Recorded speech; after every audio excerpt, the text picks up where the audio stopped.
How's it going, ScrubGamers? Welcome back to another video here at ScrubGames, and today we're going for the second UKGE tournament breakdown, and this time we're going over the Sunday event where I used Blue Boujack for it.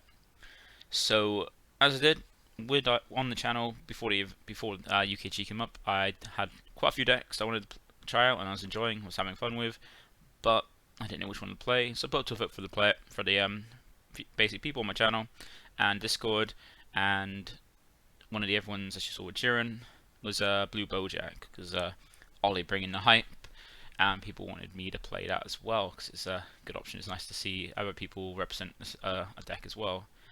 And like with the event, like the Friday was so long that I was a little bit worried about playing Blue Boujack because I was really rusty because I haven't played the deck properly since Shadow got banned, because back then that was my way to win. It was drop the Unisons on turn 4 to awaken, defend from 5 to 6 with your baby hatch to comfortably get through that, and then turn 6 drop through Shrouded for trying to kill them, and if they do survive you've got turn inside next turn to basically finish them off.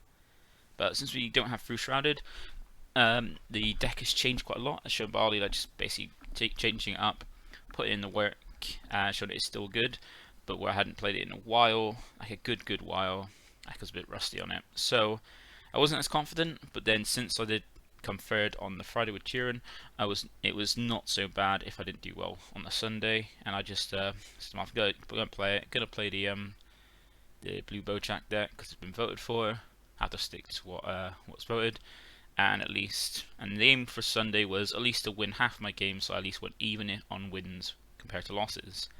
Like, it's nicer to go at least 3-3 rather than going like 2-4 or something like that. So the aim when I got to the event was to go three wins at least, just try and get 3 wins. And with the list, I wasn't confident with mine, so I decided to go with Ollie's list because he'd already done well with it on the Friday. He already had the knowledge and the practice in, so basically just used his list and he explained some of the reasons behind some of the cards, and I just went with that. But luckily we got to the event on time, so I was able to register, do the change to the decks I printed out before, because it's nice to have it, as I said, as I did in my Are You Ready for UKGE video, showing like what you should really do to bring with you, so you're ready before the event to make it a little bit easier. So I made the changes, then went around just like chatting to people and to get ready and just kind of hype myself up. So before we get into the matchups and how it went, for me, we'll go into the deck list first. So as I mentioned, I came 7th place in the end. I think out of 80 plus people going with Blue Boujack going 5-1, so only losing 1 game all day. And this was the list. This is the list, which basically Ollie's. So Boujack is a heavy archetype deck. Like, you've got to run, like with how the leader works, you've got to run a lot of the archetype, which is why we got 4 of most of them. Like, the reason why we've only got 2 of the copy of Bearded Evildoer is because it's got unique, so you can't always play it. So like, unlike the rest of them where you can play multiple copies if they play themselves, you can't do it at Beto, so we only have 2. But we have it at 2 still though, because it's a very good card. Then 2 of the Boujack negate, because it's nice to negate, and even then it's just combo power. And like we got 4 of the Boujack, Evildoer, and Goku, because Goku is your searcher. Boujack is like big pressure, and Goku is nice to get rid of tricky 1-drops. Then Zangief being like one of our 12 super combos, being the draw one, and the big 8-drop Boujack being like your free 10k that you can always play and also draw a card potentially, and being like a way to finish as well. Then we've got the 3-drop your AOD just to help against certain matchups where if they're in with larger stuff, get this on the board, we have to attack into it. Like, a lot of times I drop it and my opponent would have to attack into that to get rid of it, which was great. And then 2 copy of Beto just being another way just make use of your energy by just getting you draw a card and helping with unisons by swinging to go to 15k double strike as well. Also another way to make use of your energy, because you want to use the effect your leader to combo with your Bojacks in your energy when they're already been tapped and used, so you're not wasting your energy. And then Galactic Buster, busted card, gotta have that up like a 4. And then since playing, me and Ollie have always gone for a 3-1 split of the Unisons, being 3 of the Boo and 1 Gotenks, because the thing with blue is it doesn't have the best amount, it doesn't have the great access to barrier removal. Like, it's got pretty terrible barrier removal in blue. So we felt like we needed something in it, and it's nice to have it in main because as well it is a decent, like the 4 specified costs blue unisons are pretty great. Blue being bust is anything, so of course at least 3 copies of that. And the Gotenks at least provides you with something nice in the fact that it's a dual attacker. It's a unison to help you awaken if you don't see Boo, and it's also either your barrier removal built into the deck. Like, I feel every deck should have barrier removal built into the main, at least a little bit, and then more sided. And it's also got a way to give you more cards if you earn sand destruction by destroying 2 as well. And dual attack means you can get 2 attacks in as well if you need to clear multiple battle cards off board. And then of course we've got the free bean. Bean is very handy, only 3 copies because it's not one of those which is like you really need like loads of copies, but you want at least see 1, which 3 copies is fine for that. The Zen-Oh super combo being an actual super combo with it, allowing you basically to be an untapped super combo. So you just back it back, so like, because the thing with the lead is when it combos for your energy, it replaces from the top of your deck, and sometimes you can hit like the secret rare or turn the tide something like that. So this is a nice way to defensively help you combat attacks, grab back that card, replace it with something else in active mode and make use. And the thing with Boujack is it's very reliant if you want to do well with it on knowing how to sequence with your energy and make use of all your resources in a very like specific way. Like, if you sequence it incorrectly, you're going to get punished hard. But if you can sequence it properly, you can literally just not die. You can like combat off almost any attack or multiple attacks, which is like a nice thing about the deck. Then of course we've got Baby Hatch being the standard unison for blue, secret rare for blue. Any blue deck is going to be running Baby Hatch unless that you don't have Baby Hatch. And then our finishers being Kale to help deal with because you can get 7. It's not too hard to get to 7 in Boujack or any blue deck really. It's a nice way to do board wipe, which is something we don't have really in the deck. Like, you can do little bits of removal but not a board wipe. Android 17 being a busted card just to like ruin your opponent's hand and then finish off. And then Fu being another way to finish, because like as you're using your effect of your lead to combo for energy, if you're using things like Zangia or the ones that don't play themselves, they go into the drop, so you're going through, so you're filling your deck quite well and filling your drop. And Fu is just a great way to finish after you establish a board to then put a lot more pressure on your opponent. And then for extra cards, we don't use too many. Like the ones we were both using all the time is Auto Easy and Shield's Army Reinforcement. Shield just being a very nice attack, nice counter play, counter attack, but it's not always live for free. So we only have the 1, and we don't want too many extra cards because they clog. At least with Bean and Galactic Buster, they have a lot of uses multiple times and are always live all the time, whereas Shield's Army isn't always. And same with Auto Easy, you just have 1 copy of that because it's just an extra negate. And also a nice way to deal with like if we need it in the drop and we can't lose access to our hand, it still is in the drop, especially against Invoker and things like that. And then the one difference that we had between our decks and was really good that Ollie decided was to put one Dirty Burst in the main. So against decks like U7 Goku and Sin, you have an extra way to deal with that in the main deck to help deal with their 8 drop plays. And it was actually really cool, especially for me on Sunday as well, because I played against the Never 2 U7 decks on the Sunday. And that is the main deck. I've always Ollie go over better the reason behind the tech choices and the turn by turn play progression, because he's a lot more in tune and been testing more with this deck. And yeah, he's been on it with the new way to play it than I have. But with the side deck, same with the side deck, Ollie explained it better, but we have because the only ones already used throughout the event was mainly Dirty Burst and Realm of the Gods, Various Destroyers, because that was mainly in there for against the U7 decks, and that was a new deck. And well, apart from Dirty Burst also going in, I think they're mainly in there for the U7 matchups, and Hatjack as well. The other ones I never really used that often because I didn't feel I need to. But once again, this is a side deck, and Ollie explained it better in his videos, which will be a link down to his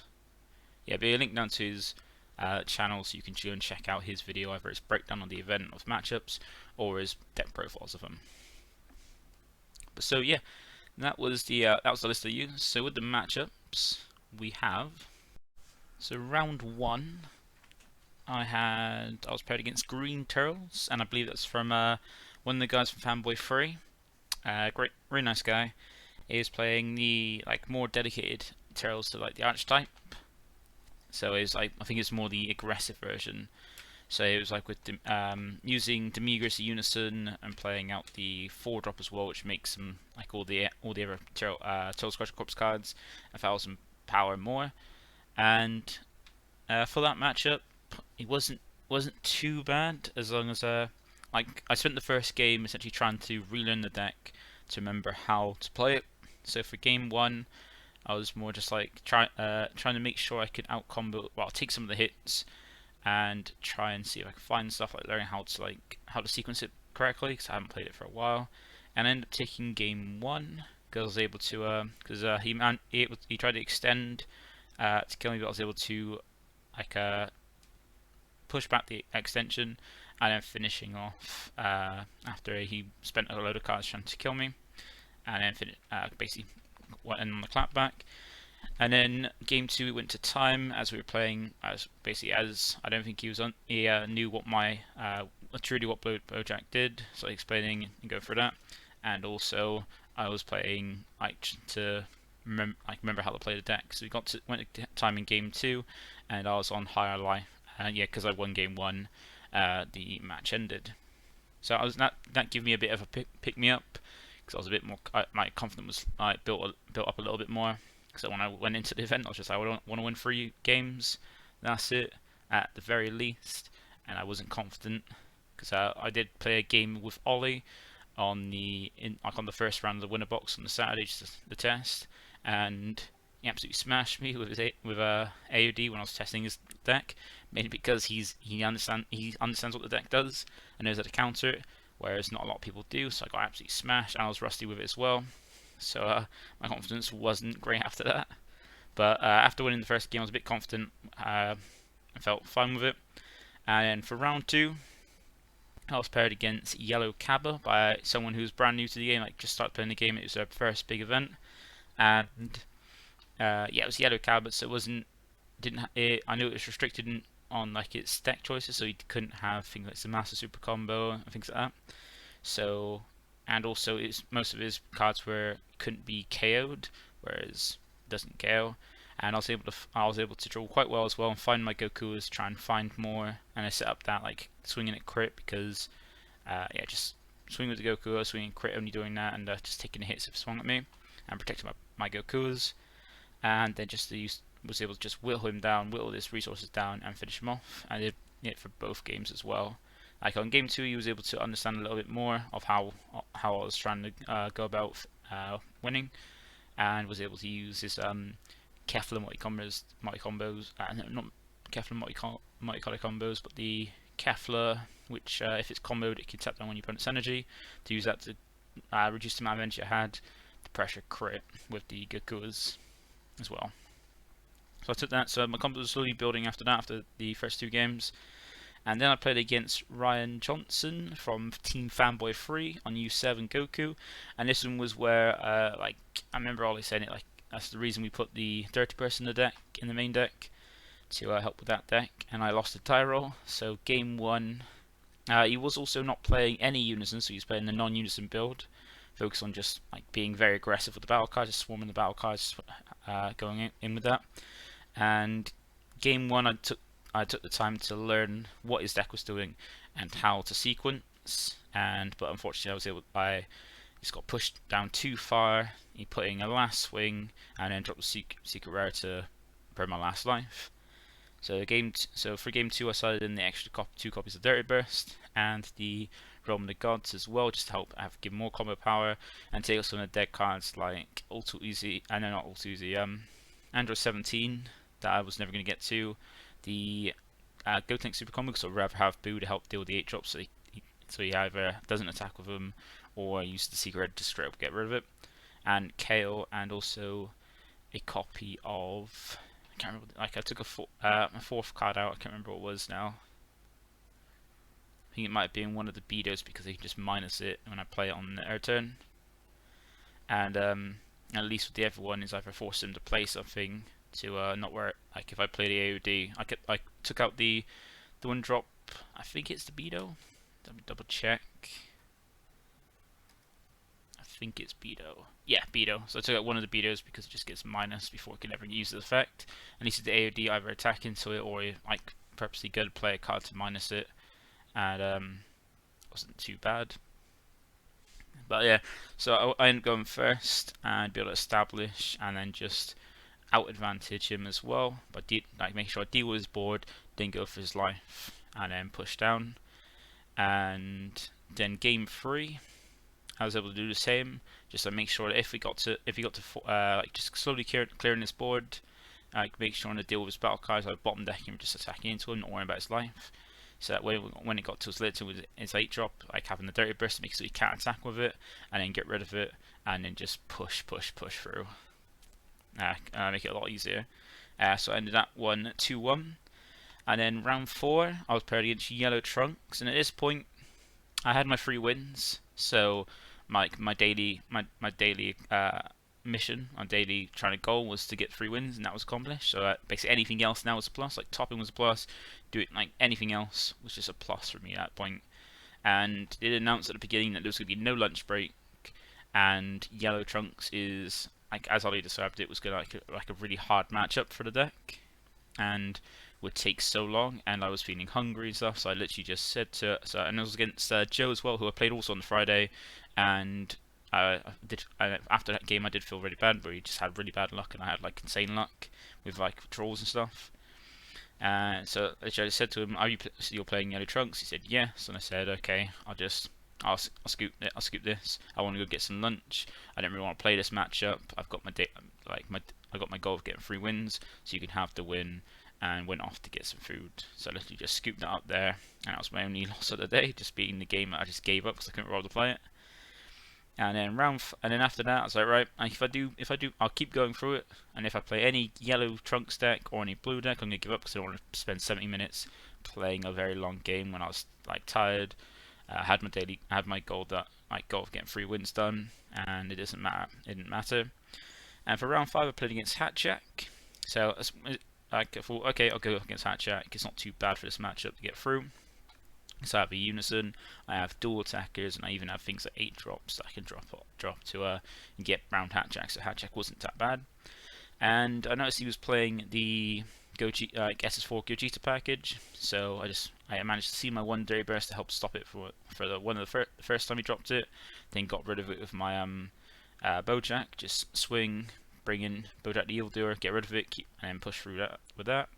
And he got to a point at the end where I was still at high life because I left myself at high life because I could just out combo and just remove his stuff constantly. Made sure to stay at high life. So he dropped the second one. I had nothing on board, so he just swung. Let it go. I know he swung. I think he swung first. No, he swung with the 8-drop. Ripped like nothing on board, so just ripped 2 cards out of my hand. And but on the swing, I was able to use my Leaves effect to discard a card to untap more energy. So I was able to combo with an 8-drop, I think, for energy from hand, and then take the life, play the 8-drop, bottom deck it, and he was tapped out. So on my turn, I literally just played Turn in the Tide, and that was GG. Because I had the 8-drop and the Android 17 where he was tapped out, and he had only, I think, 3 life left. So I was able to just Android 17 and then 8-drop. And then for game 2, I started in the extra copies of all. I started in the extra copies of all Dirty Burst and the Realm of the Gods, because if he gets his 1-drop Gokus, I want to bottom deck him so he has him back at the bottom of the deck and not in the his hand. And I don't think Hatcheck has much. Yeah, it doesn't have much not much searching or shuffling. So it's bottom deck of me. I'd have to like really dig to try and find him again.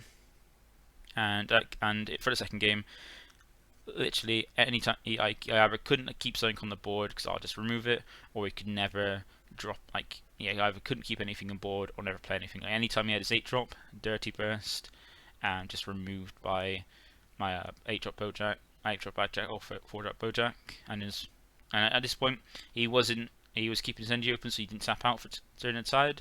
But at that point, I was able to finish off by having like 8-drop, my 8-drop Bojack, Hatchack, my Unison, a dual attacking Bojack, my leader swing, and also dropping the food Dark Banisher to make it so if he wants to keep trying to defend himself, he's gonna have to lose a load of cards from hand, and just finishing that way. So that put me at 4-1. So I was happy. Like I was probably guaranteed then to be top 32 at least. And for last matchup, it was against Nathan Mills with U7 Goku. And as it's red, as it wasn't blue and it wasn't yellow trunks, I just had to play it out, give it a try, and just to get a bit more knowledge with U7, so at least I can feed that back to Ollie how it is, to help him with any changes to the side deck, and also learn it more myself so I can keep playing this deck. Because at the beginning I was wanting to drop Blue Boujack and get rid of it after the event because I didn't feel comfortable. I didn't feel comfortable with it or confident in it. And then at the end of it, I was like, right, I'll stick with it. I'll keep it because it is a fun deck, and it plus Veku Ramp is the only reason I've kept my Baby Hatch. And I managed to, he was playing a different version as well. He wasn't playing the standard version. He was playing no unisons, but also playing a unique version, focusing on skillless. So having some of the skillness to go with the 1-drop Gohan, and also with things like Pan, Fearless Pan, and the the 1-drop Goku Adventure Begins, the 4-star ball, and the Desire card, which I can't remember, Familiar Bonds. That's the one to make a board of U7s, then Familiar Bonds out Pan, get 2 balls, and give your whole board double strike, including your lead. I thought that was a quite interesting way, and even that the 5-drop Goku from the Evolution Booster, Battle Evolution or Evolution Battle, whichever it's called, to be able to play one from hand and just have that, and have on your board a 25 for Heartfelt Play. It's a really unique board. It's really cool. It's kind of a way I would build I would want to play U7 if I played it, because it was just more unique and more fun and more interesting. And game 1, I literally just learnt from the Ever U7, which is just made sure to just swing at his board, not worry about going for his life unless there's something else to attack into. Just attack into his battle card, clear those out by either attacking to him and then comboing things like Bojack or Beto to be able to remove his battle cards and just control his board, and then finish him off with by swinging at his lead. But it's just massing a board and finishing off. And for the game 2, managed to still hold out until turn 4, and when it got to turn 4, he went a big push with Heartfelt and the 5-drop Goku, the massive board. And at that point, the last battle card he played was his Android 17, swung with it to reveal that he was grabbing the secret rare.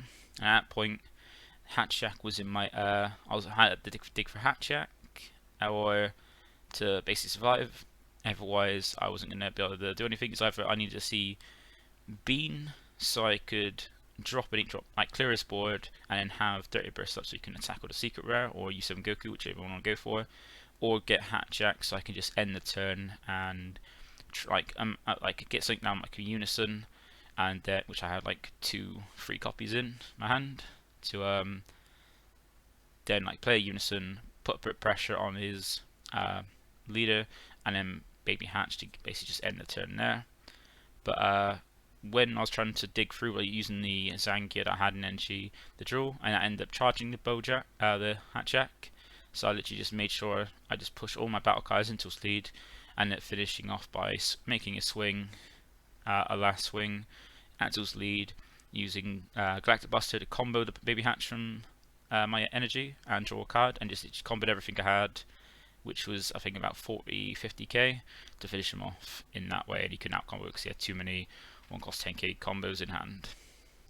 And that was it, and I ended up going 5-1 in the end, placing 7th place at the end of it, making top 8, which I was happy with. Made top 8 both days, and especially with this one, it was more meaningful and enduring because I was so rusty deck and had very little confidence in the deck and myself playing it. I managed to build that back up in the first few rounds and get back to grips with it and have fun. And Blue Boujack, is a more interesting and more fun blue deck, but it is a lot higher ceiling than most blue decks, where you want to make sure you can sequence properly. If you don't sequence properly, you will struggle and probably die. Will struggle and just lose if you don't know how to properly sequence the comboing, and what the charge and what the play. But that was it. So ended up 5-1, and had a blast. Finished the event. I tried to get the tried to get the leaders, which I had to end up using the groups to try and fill in the blanks from what I had from the top 32. So I got that out, as you've seen probably from Monday. And yeah, that was it. Feel free to like the video if you enjoyed it. Bigger will probably go over more details specifically about his hit. He's probably got the tournament report on his channel already, and he'd probably go more in depth about the list, because it is his list, than I would. But like the video if you did enjoy it, and enjoy like the matchups and explanations. Feel free to comment down below as well if you want me to see anything, or cause I do have Boujack videos from ages ago up in the channel, because we played a lot of Boujack, me and Ollie. And if you want to subscribe if you want to see more content like this, and also keep up to date with my videos as when they drop. And also, if you are subscribed, you can click the notification bell to get alerts as when my videos drop, as it helps me with my goal to get to 1,000 subs, which I'm currently a quarter way there. And every 100 subs I do a giveaway, with next one be 400. And when I get to 1,000 subs, my final goal, then I'll do something special, which I'll detail as we get closer to it, because we're not yet even halfway there. Once again, thank you for watching and supporting, and I'll see you in the next one. Bye for now.